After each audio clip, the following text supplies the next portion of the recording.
The Mannin Line with Andy Wint.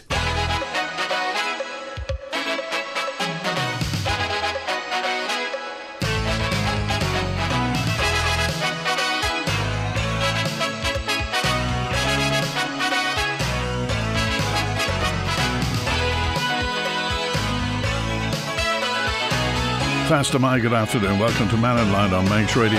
We're open line today through till 1. Remember, tomorrow it's Nick the Pharmacist will be here. Everybody seems to be saying there's lots of flu around. We'll see what Nick has to say tomorrow about that. Open line today and Friday, so call 66 13 68, text or WhatsApp 166 177, email studio@manxradio.com. Traders in the west of the island say it's difficult for new businesses to get off the ground. A lack of parking in Peel and the growing difficulty of competing with online shopping and larger brand names have been blamed for a quiet festive period. Do you live in Peel? Do you shop in Peel? How's Michael Street these days compared to, how it used to be? Any thoughts on the matter? Text, email, call, WhatsApp. First to the lines, it's Wilf. Hi, Wilf. Hi, Andy.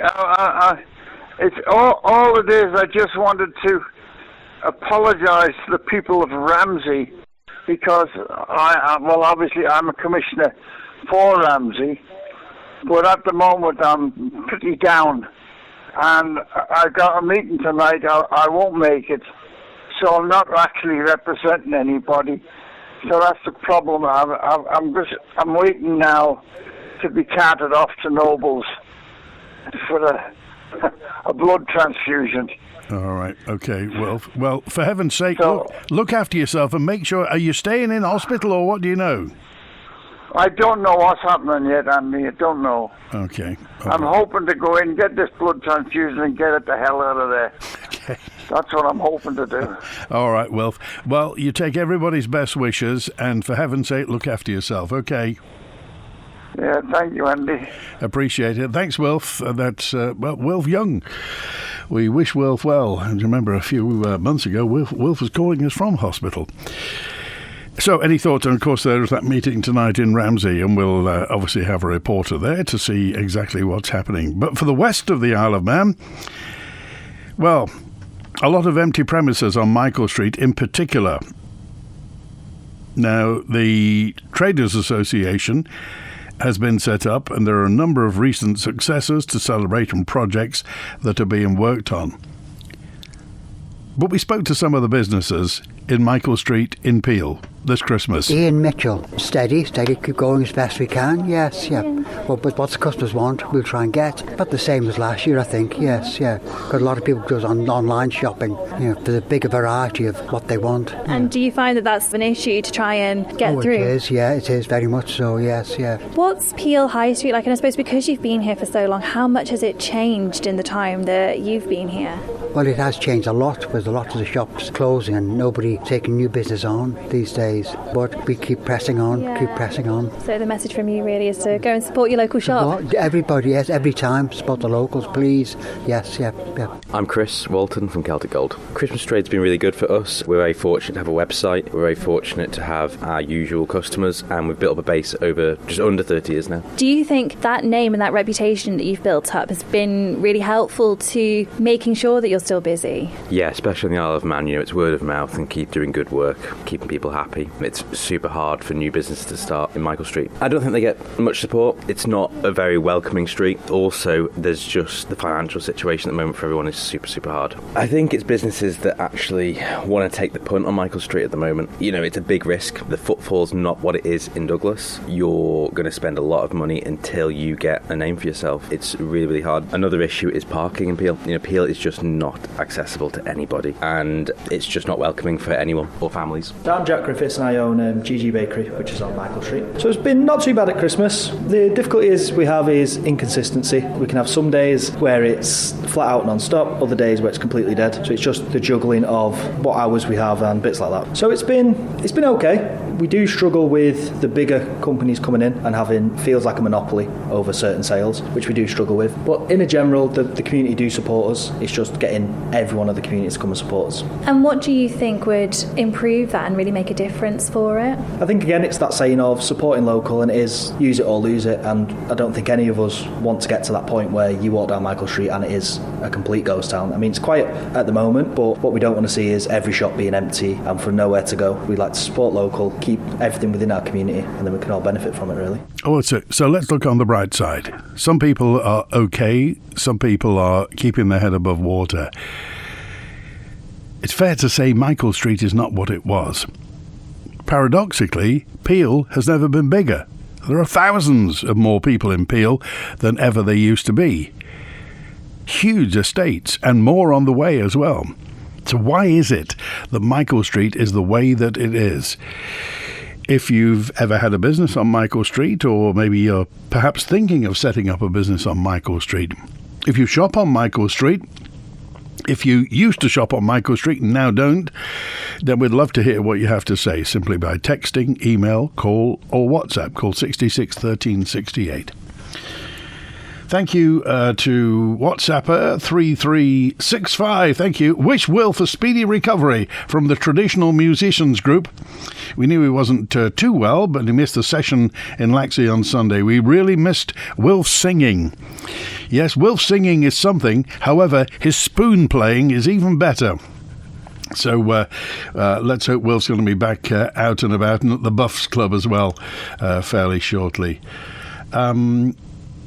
And a note in now, this is Nick who just said, following on from what Julian was saying yesterday, folic acid was listed twice in the ingredients on the loaf of Hovis Farm batch I bought on Monday at Tesco in Ramsey. Just thought I'd mention it, says Nick. Well, here's Julian now. Hi, Julian. Hi, Andy. Yeah, well, it was a few days ago that they mandated it, but I think some of it's been sort of optional before then. So, and I noticed there's one or two makes of flour that are even got folic acid on the ingredients panel. So, it kind of reminds me of the fluoridation thing where you can't escape it. Do you know what I mean? It's like they're putting it in everything. It appears. I'll have to be looking at the biscuits next. I mean, folic acid is not poison, is it? I mean, for some people, it is very, very useful to have. Well, this is the problem. You've got about 45% of the population have two genetic mutations, which mean that they can't metabolize it properly, and it becomes an issue, especially if you're pregnant, because, of course, folic acid is to do with the formation of the fetus. So, I don't know. I'm not keen on this kind of mass medication process in food when it's things like that, which haven't really been thought through properly. So, I mean, what would be the alternative? Well, I mean, is it hard to eat broccoli and spinach and kale and that kind of thing? Because all those dark green leafy vegetables have all got the methylfolate, which is the actual one that you need, not the folic acid is a synthetic. It's something that's been made. It's not found in nature. This is something that's just been thought up. The folate is what's in the body that your body craves. So, I don't know, perhaps better diet? You know what I mean? Well, I was just thinking, is this symptomatic of the fact that now we constantly get told that we're eating too much ultra-processed food and trans fats and this, that and the other.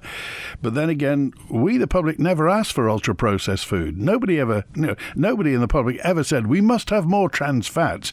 This is something that the food industry has foisted upon us, Julian. Yeah, in the name of mass production. But, you know, if the old ways had just been allowed to grow, I'm sure if we hadn't had all this massive centralised production systems, you'd have just had more and more farms around the areas, and you'd have had more and more bakers and fishmongers and all that kind of. It would have just grown naturally. This is almost like an intervention that's changed the trajectory of how everything's done. And you know, you lose your resilience, don't you? You know, it's. Is this just because people want cheap food, Julian? Well, you know, if it's yes, it's cheap, but then it's not. I mean, if you're going to buy, if you say that the bread is cheap, it's not really bread anymore when you look into it. It doesn't have any of the goodness that it used to do. Have a look at the difference. You see, Julian, we were very lucky in having Ramsey Bakery, locally baked bread on the Isle of Man, and everybody knew where it came from. Let's face it, Ramsey Bakery bread was more expensive than lots of other loaves, and yet it outsold all the other loaves. So on the Isle of Man, we didn't mind paying a bit more for. I mean, some people did mind paying it and bought the cheapest stuff possible. So I just wonder how you square the circle. If there's a certain portion of the population that wants the cheapest food possible, and no matter what the kind of nutritional value of it is, I don't know how you're going to get around that. Yeah, I mean, it's funny because you're kind of being starved with the food, if you see what I mean. And I kind of see a correlation, although it's a bit, it's a little bit thin, but I kind of see the fact that they're concentrating on the profits of the steam packet and forcing all the other businesses to pay huge amounts in carriage charges. Whereas if you were to just make the steam packet cheap, it would filter down, then you'd have all the nutrition of the fact that the companies wouldn't be spending a fortune getting stuff over here, which might be part of the reason why it's not so good in the high street these days. And also, of course, the gas. It's come down hugely in price since it was put up, yet, the cafes and all these places, they've got to have the lights on, they've got all that overhead, and if anything, it's going up in price, which is weird. Anyway, I don't want to hold you up too long. I just wanted to follow up quickly on what Mark said yesterday regarding Gary Cluett's speech in Tynwald last week about ESG-leaning companies would leave the island if we come out of the Climate Change Act. Similarly, Claire Barber, Michelle Hayward was saying similar things.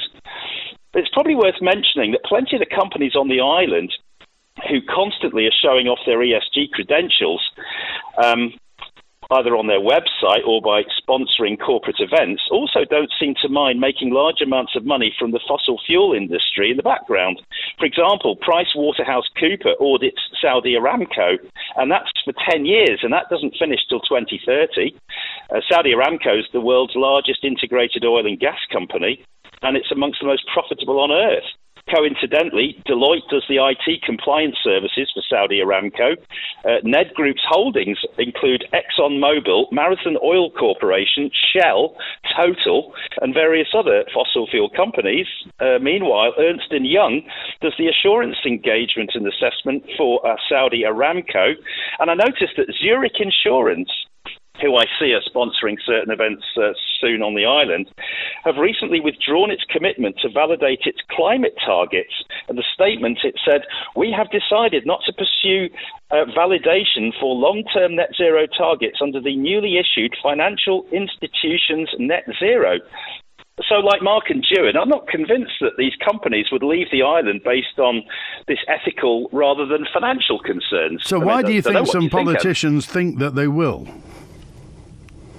I think it's people play poker, don't they? I mean,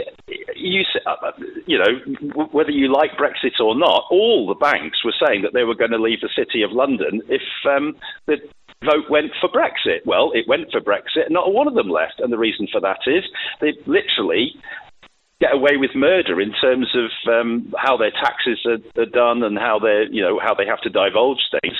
They know very well if they'd gone out to Frankfurt, they'd have had huge amounts of problems having to comply with all the EU laws and all the rest of it. So I don't know. I think we're being bluffed, and I think we should call the bluff. I don't think they're going to go.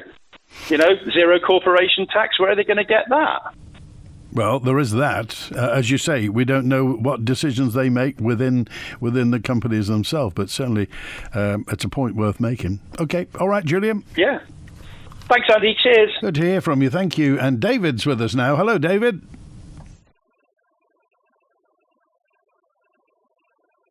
I think we're trying to find David. We'll find David in just a few moments' time. Can we find David? Hello, David. No, he's on a jinxed line again, so we'll try and find David in just a few moments. time. You'll get him a call back.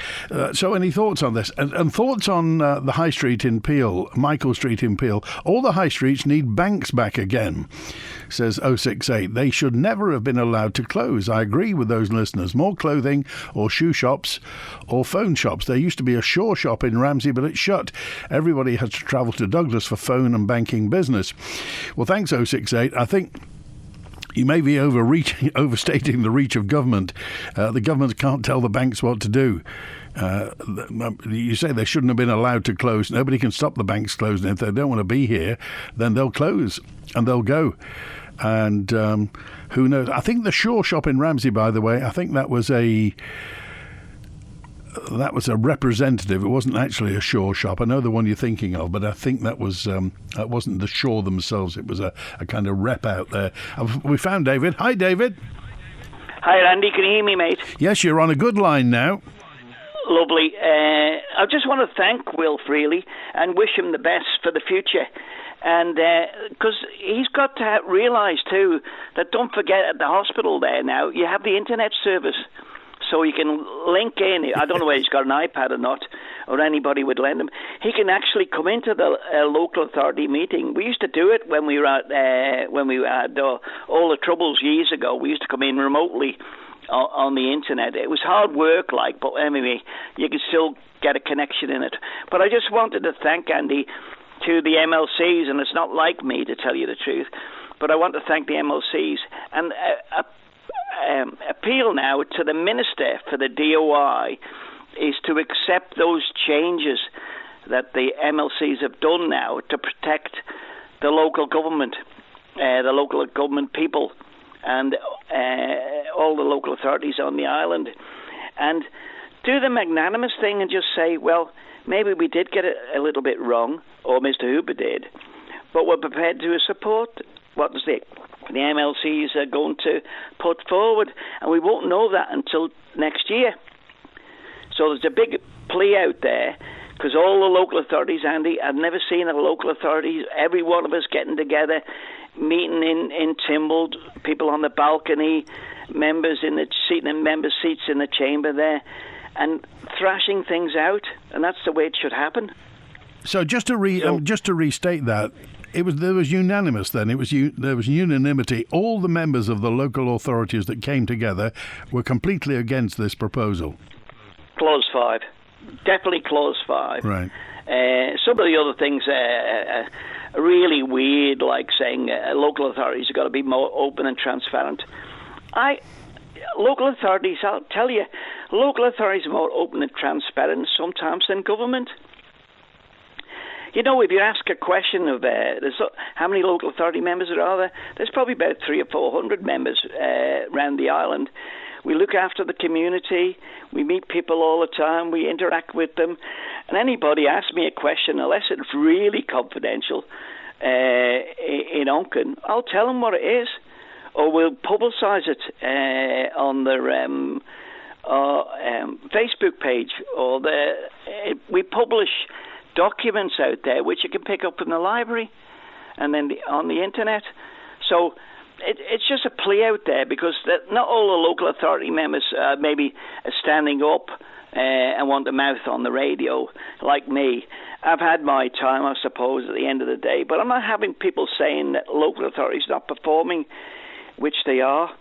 And if anybody wants to ring me, they can do, and we'll have a discussion about stuff. But I just wanted to put that out too. It's going to come in January, right? The amendments coming in January from they did it the other day there, the MLCs, and I don't think anybody was against it, as far as I know. So all those amendments hopefully will be then sanctioned by the members of the House of Keys. And wouldn't you think the minister would just stand up there and say, look, we've looked at these, we've addressed them, and we're going to support them? Because the biggest thing the minister didn't do, they didn't consult with the local authorities.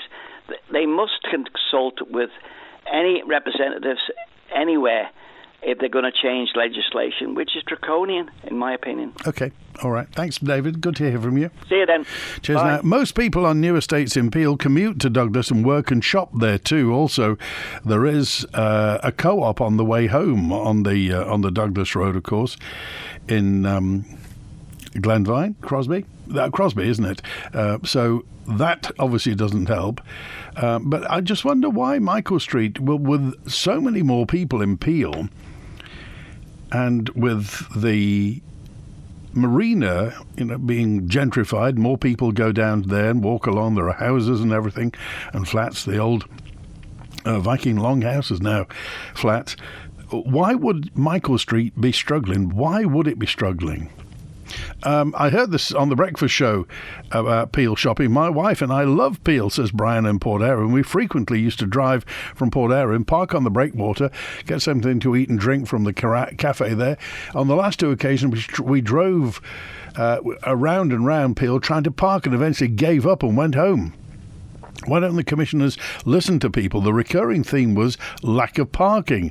So listen to people, do something about it, says Brian in Port Erin. Peter's on now. Hello, Peter. Oh, hello, Andy. It's Peter Melcott here. You very kindly put me on to when I mentioned about Christmas and about wise men. Just want to let you know that I did get responses from that. There's quite clearly a lot of people listen to Mannin Line, and so it's certainly worth making those points. Now, the Education Amendment Bill, I've rung on this before, I believe it's got postponed now until about the 13th of January, and I think that I understand that there's going to be one or two amendments made to it. One amendment that I would like to see is for them to drop altogether the clause, as I mentioned before, about watering down even further the definition of what is taught in schools under religious instruction, where they had watered down from wholly or mainly of a broadly Christian character to broadly Christian, and also the inclusion of other beliefs in the name of something, a new expression that's come into vogue now, which doesn't really tell us very much. It's called religious literacy, whatever that might mean. So I'm hoping that they will just reject this amendment. It's totally unnecessary, actually.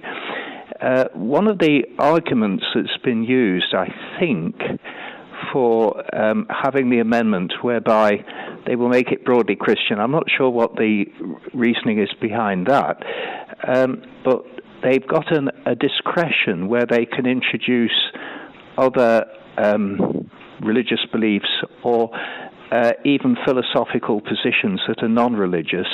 In actual fact, if they consulted what the English Department of Education was saying back in 1988, the advice there was that the formula, and it's an unsatisfactory one, that they've already got would allow that. So it's a most unnecessary piece of legislation.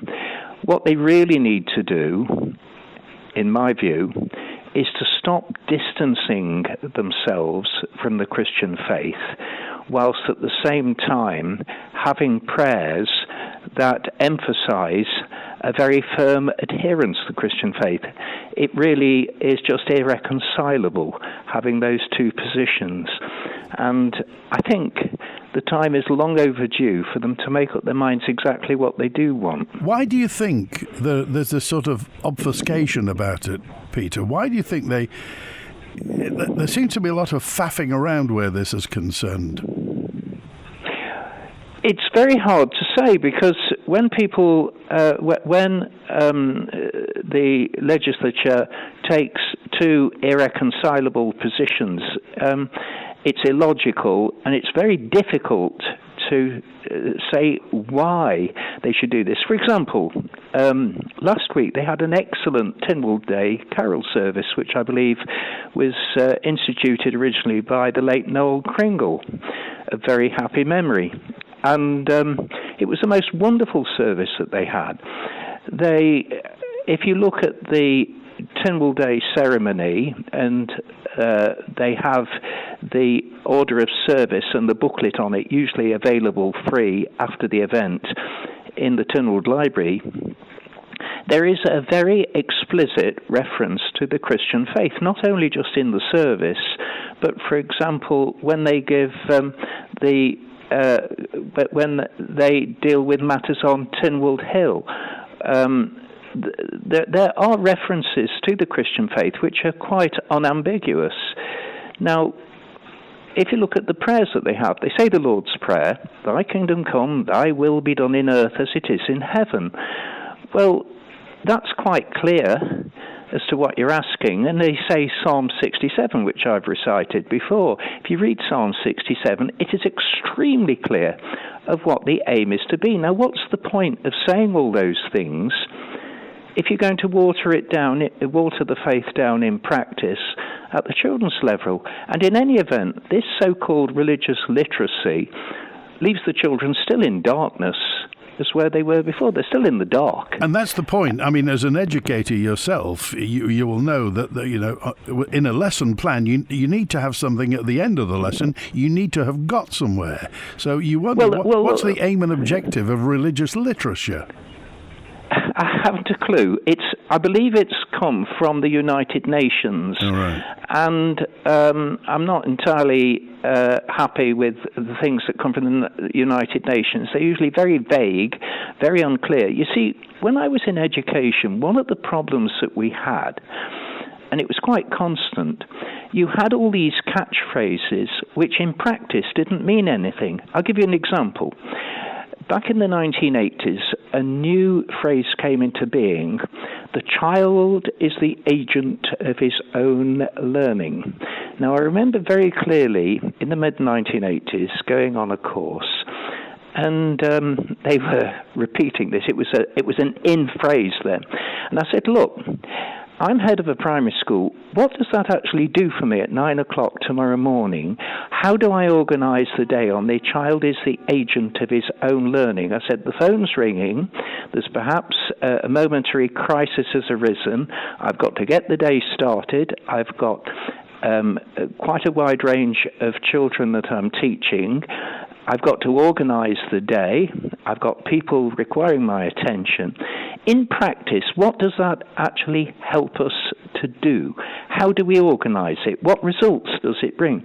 And all the way through my earlier career, we had this time and again of very vague catchphrases which sounded good, but when you came down to the nitty-gritty of what you were trying to do, they didn't actually have any practical application whatsoever. And so I used to ignore them. And I think this one's a similar one. It sounds good. It sounds highly intellectual. We're going to give them religious literacy. And it's just a complete nonsense. The children will be just as bamboozled, and they won't know any more than they did before. And anyway, that isn't really the aim of religious instruction in the first place. Now, what I've done, I've done some research in the Isle of Man right back to 1872. I'm probably the only one who's done this. I've looked at when they first of all instituted this subject, the debate they had in the House of Keys in November 1871. I've looked at 1920, when the late Mr. Alfred Thier, who was a Labour Party man, he was very firmly in favour of the Christian faith being taught, and he used an expression which he said it was vital to the future. I've looked at the debate they had in 1948, which is on pages 838 and 839 of the proceedings in the House of Keys, and you find there that, again, they were very, very clear as to what they wanted. Now, if anyone wants a copy of this booklet, I've borrowed Mr. Thier's words, and I've called it Vital to the Future. And it would enable people to see where the Isle of Man once was, where they knew where they were going. We're now just sort of, we're really in the dark as to where we're going. It's very, very unclear what we're trying to do. If anyone wants a copy, I'll gladly provide them with one. I mentioned my name, a telephone before. They can ring me on 611483, and I did get phone calls through. Or they can come here at 8 Selborne Drive, and I've had callers at the house as well, and I'll give them a copy. Okay. And it perhaps may enable them to make an informed response to the House of Keys as what they're now proposing to do. Okay, appreciate it, Peter. Thanks for calling today. Thanks very much. Bye-bye. All right, 24 minutes before 1. I moved to Peel 4 years ago, and Foxdale before that, so if I want anything, I always think of Peel first. So if I use newsagents, Celtic Gold, cafes, that new perfume shop is fab. Anything else is Douglas before online, which is a last resort for me, says V. I wonder if it's the shop rents that are the problem on Michael Street. Are they too high, depending on what the retailer sells? Obviously, they've got to cover their overheads and make a profit. It must be difficult if you're selling low-value goods. Well, we'll see what happens for Michael Street in Peel. And your contributor stated that regarding Peel, the internet is the largest competition to Peel businesses who have premises with related overheads. Well, there's no getting away from that, is there? You can't really beat the internet. It's available 24 hours a day. Often delivery is absolutely free to your front door. How do you get past that? What do you do? We wish everybody in Michael Street in Peel the very best. And if you're in Peel today, park. But that's the point. I love Peel, says Al, but it's very often hard to park. A lot of parking was lost with that new paving on the quay. So surely that's one of the problems. Following on from the spud issues yesterday, agriculture policy will need to change. DEFA seem more focused on green issues than farming. Yes, we were suggesting, it was Michael yesterday suggested, that we should ban foreign spuds from the Isle of Man. And if we banned foreign spuds, we'd use a lot less plastic. We'd have a much smaller carbon footprint, and we'd be enriching the soil, because spuds enrich the soil for crop rotation. So is that something it's a fairly bold thing. It is humble, and Pete, somebody said to me last night, they thought it was a joke. No. Our future, our agricultural future, is really important. Talk about don't know what you've got till it's gone. If we didn't have agriculture, think what a state the countryside would be in. Here's Robert now. Hello, Robert. Hi, how you doing? Very good. Now, it's a lot different weather to yesterday, isn't it? I think it's more trifle weather today. What do you think? Trifle or omelette? Well, the two don't mix, but I'll probably go for a trifle. All right, jolly good. Okay. Anyway, I think there's custard in it anyway. What's on your mind? But the thing is that there are people out there now in Peel and Kirkmichael, and they'll be on their own, they'll be listening to the radio, wondering what's what and all the rest of it, trying to clue into the centralisation of Douglas and everything that's going on. There's not much really happening in Douglas, to be honest with you. In Douglas? A lot of people have gone... Well, a lot of people are indoors because of the bad weather. There's a little bit happening on Strand Street, but not a great deal. But the thing that I wanted to mention was people are hiding in plain sight. There's literally people out there, because we have an older population on the Isle of Man, don't we? The idea at the moment is to reach out on WhatsApp and people like that, and just contact the people that you perhaps wouldn't normally contact, just to say hello and see how they're doing and get the community spirit going. Are you with me with that, Andy? That's fine, yes. Well, remember, for older people, every Thursday, and that's tomorrow, there's the Woody Club at the Woodburn Pub. We were there a couple of weeks ago. So, that's absolutely free of charge. They should have more than that. They should have more of that, Andy. They should have more of that. But, during the weeks, it's... Yeah, maybe I'm thinking get my head ahead too much, but I'm just thinking it's a very important subject. Loneliness is a very important subject, and it's something that can creep up on people, and suddenly. Well, reach out.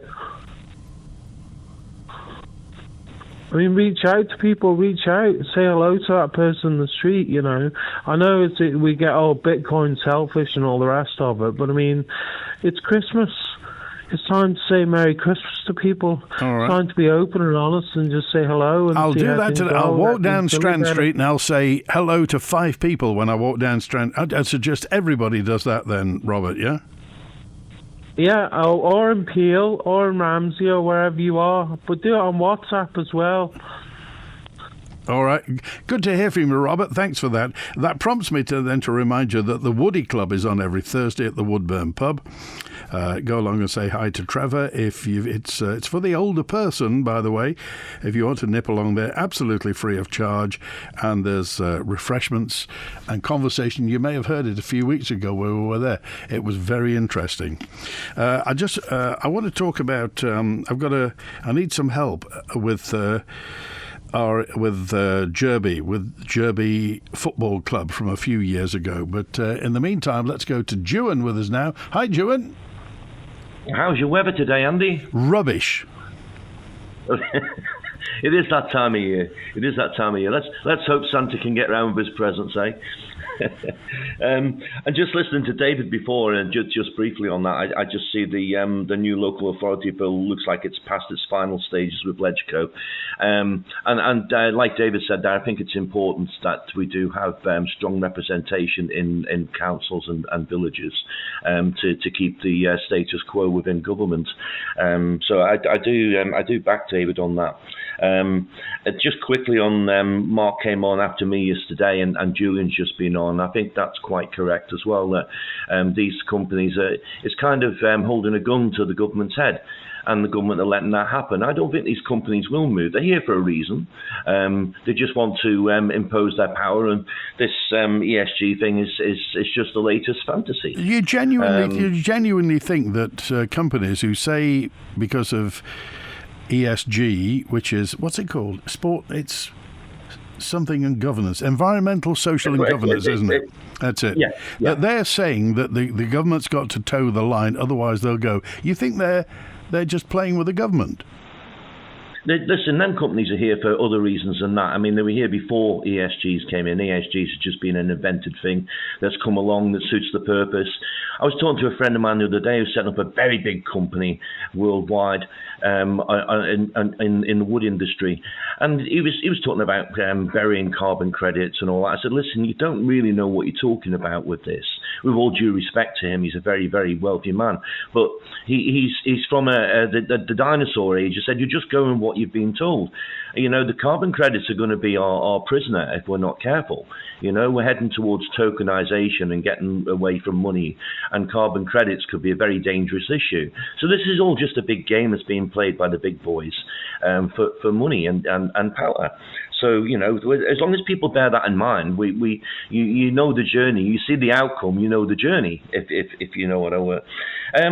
You're talking about Peel High Street there. I mean, I love going down to Peel. Peel's got such a uniqueness, and I think like the Celtic Gold was on there. They have a USP, a unique selling point, because, you know, they're catering for Manx stuff.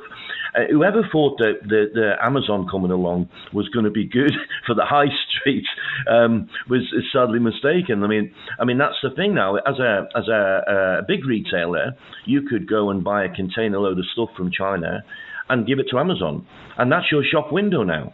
So you give them their percentage, and as someone mentioned before, if you go down to High Street now and you try and rent a shop there, it's a phenomenal rent. And some of these shops have even got a full service agreement on them. I remember looking at Strand Street 30 years ago, and you had a full service agreement on a really old building. So, you know, you're up against the odds and the rates, especially. Why would you want to set up a shop for an 80,000 population? And I think by B&Q statistics, is it 13 or 15,000 is a buying population? Why would you want to do that when you can go and deal with Amazon?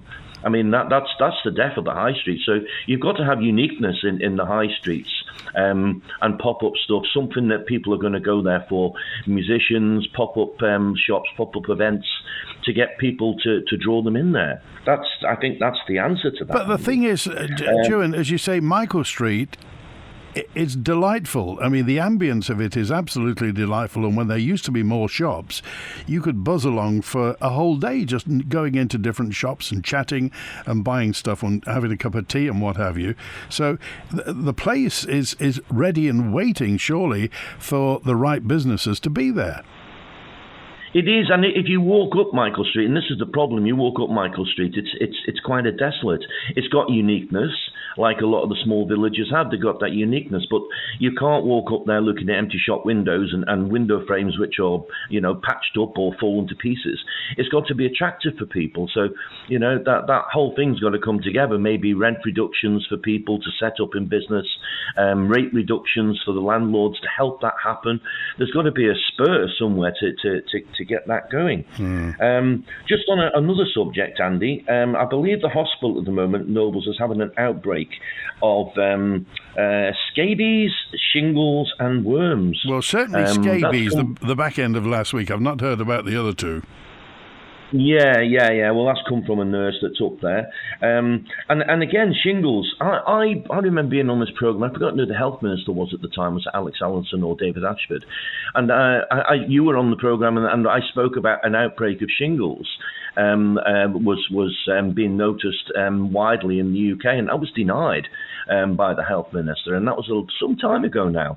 And shingles, if you look at the Pfizer documents, is a side effect of the COVID vaccine, as is vertigo, which again is another issue which we're having on the island through the medical people that I know, and the only thing they can correlate that to is the COVID vaccine. But yeah, there is an outbreak then. I heard.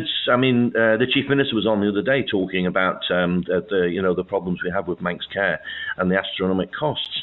And I've got to relate that to, for how many years has this government actually encouraged older people to come and live here and retire here? So we have a kind of distorted population now because we have more older people, and they've paid into the system in the UK for many years, and now they need that. They're using that system, so we're kind of being lumbered with the end game, if you will. England hasn't, so these people now want blood tests all the time, cataract operations, medication, and the cost of all that now is horrific. So, we've now got a distorted population of older people that we've got to cope with. So no wonder Manx Care is like dragging on its knees, and that's kind of instigated by the government procedure at the time. All right. And just finally, before you chuck me off, we're talking about bread. Julian was talking about bread and stuff. And I remember back, was it in the 80s? You actually couldn't import flour, if I remember rightly, Andy. I think it had to be Manx flour that was used on the island, if I'm right. I remember my days back in the industry. So the mill was protected, and of course the quality of flour. And as I mentioned on the programme a while ago, it was identified by the government by that big mills in England actually wanted our flour because of the high quality that we had. Better quality than what they were using in the UK. So again, why an industry wasn't made from that for exporting a good quality flour to these people in England, and also keeping our own. I don't quite grasp that. People put down logistics and stuff, but we own our own boats, so I don't quite grasp that one. But again, we've got a better quality product, and back to your potatoes and stuff like that. Cheap product, very usable, can be made from scratch, rather than buying flake mashed potato which is reconstituted. So people are not living a healthy diet, and it's that carrots, potatoes, all that kind of stuff.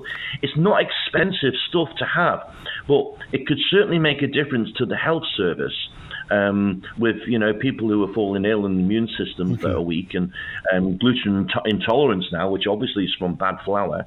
So yeah, there's a lot of things to go out there, but I've got a load more little bits and pieces, but I'll leave that for another day. Cheers, Andy. Good to hear from you. Thank you, Joan, and we'll certainly see what we'll contact Manx Care and see if there have been outbreaks of what you say. But thanks for your opinion today. Good to hear from you. Merry Christmas from everyone at Arbury School. This Christmas, take the pressure off your plate and let the Isle of Man Creamery bring the best of local goodness straight to your door. Fresh milk and dairy, pastries, coffee, Ross Bakery loaves, eggs, potatoes and more.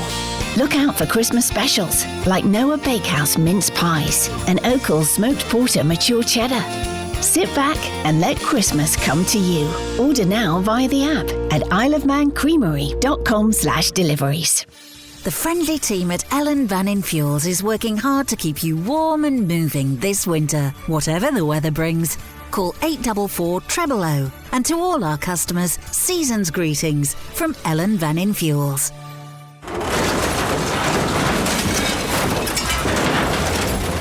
Scrap metal coming out of your ears? Then there's only one place to call, Castains Scrap Metal, of course.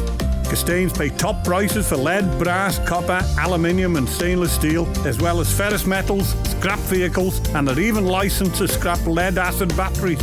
Drop it off today, or Castains can come and take it away.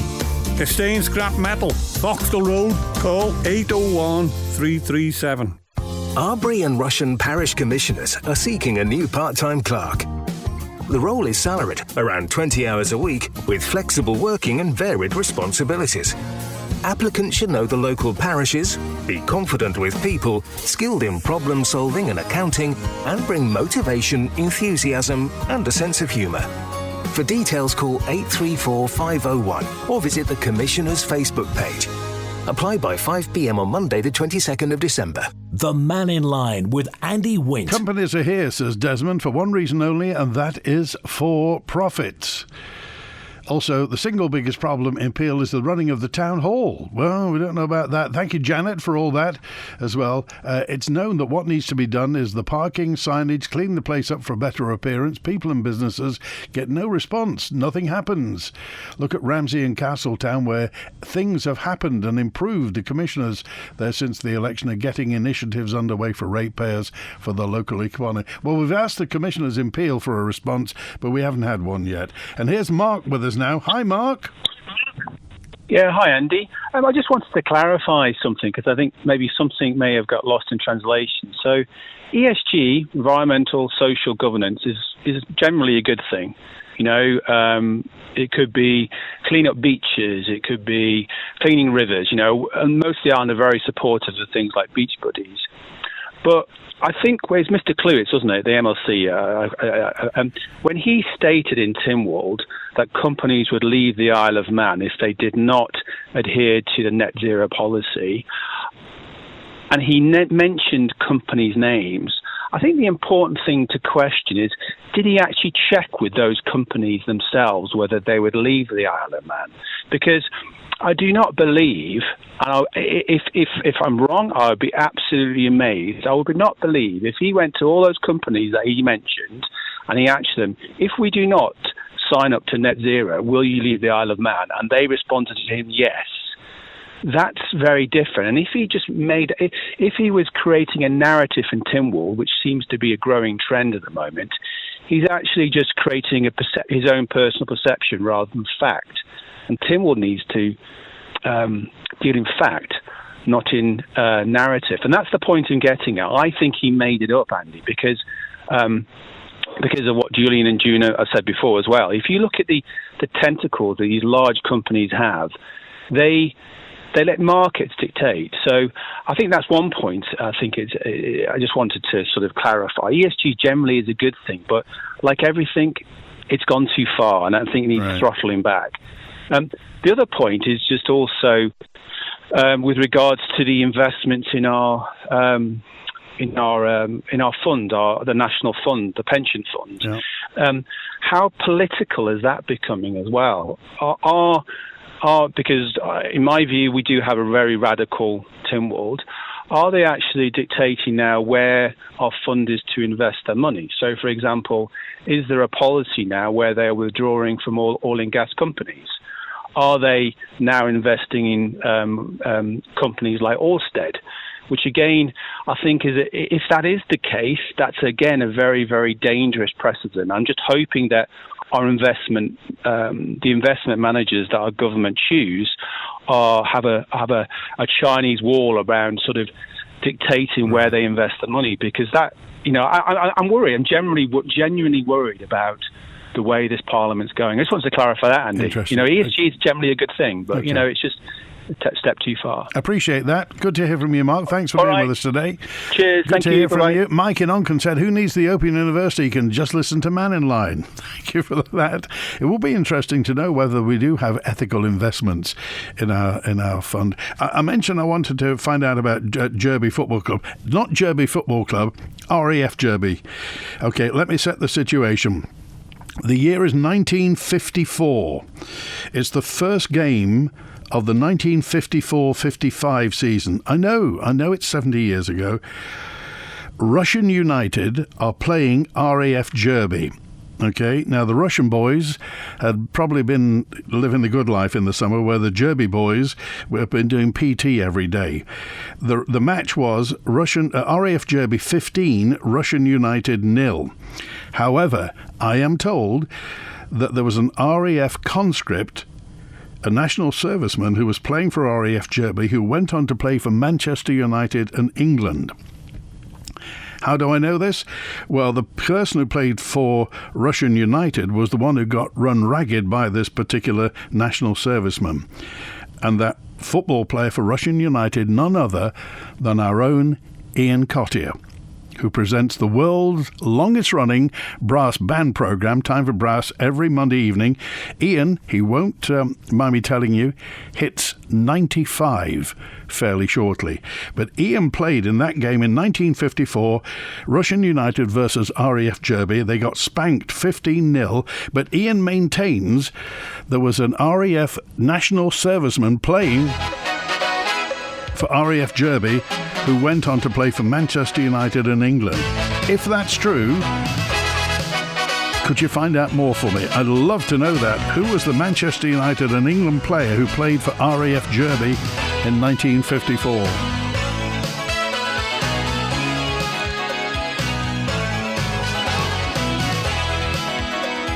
Tomorrow, we're talking about your health. The pharmacist, Nick Kay, is going to be here. Nothing personal, obviously. There'll be no personal clinical advice, but we will be talking about flu and what have you this time of the year, what you can do about it. Perhaps we'll be talking about scabies. Oh, dear me. That'll bring the itches back, won't it?